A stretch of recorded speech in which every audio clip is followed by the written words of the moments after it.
oldest version of the Bible or the stories in the Bible? Is it the Dead Sea Scrolls or are there older versions?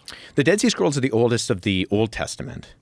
So when they were discovered, so they were discovered in 1946 to 1957.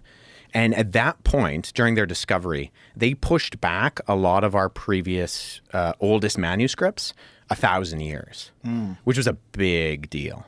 How old are they?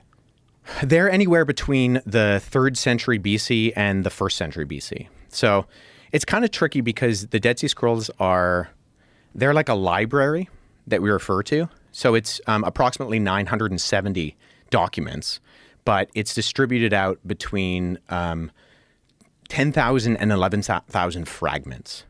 So there's a lot going on there, right? So, and some of these, are so fragmentary that you look at them and it's like confetti. Because they're, 3,000 years old, but not quite that. They're like 2,000 plus years old, right? Animal skins too, right? Yeah, well, all sorts of things. Animal skins, papyri, and then some of them are actually done on copper.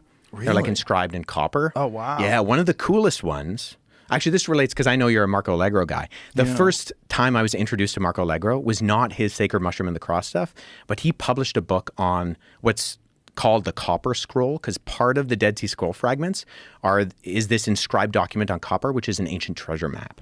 Can you see it? Is it online? Yeah, Jamie, pull up hey. There it is. Wow. Yeah. So it's in Hebrew, and it is wild. So it has these sites where it says buried treasure is found. Whoa. And there have been a number of guys who have tried to look for it.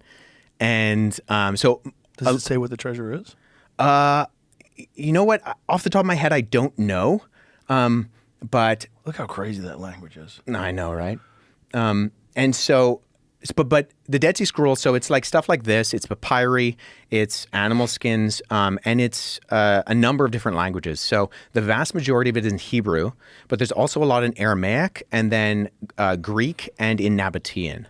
So it's like an umbrella term to just describe a whole bunch of literature. So a lot of it is biblical because it was written by this group out in the desert called the Essenes who lived at Qumran. So...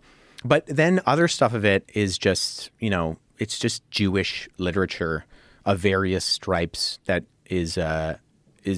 were hidden in caves all around the Dead Sea. So the scrolls, as it were, aren't all biblical. Some of them is just a counting of the times. Yeah. Oh, Jamie looked it up. 65 tons of gold and 26 tons of silver. 65 tons. That's a lot. That's a lot. How many Cuban links can you make out of that? You can see why someone would try to track that down. Boy. Yeah. Wow. And when we're talking about the Dead Sea Scrolls, you have ones like the Great Isaiah Scroll, which is fully complete. It's a copy of the book of Isaiah, and it's a full complete scroll.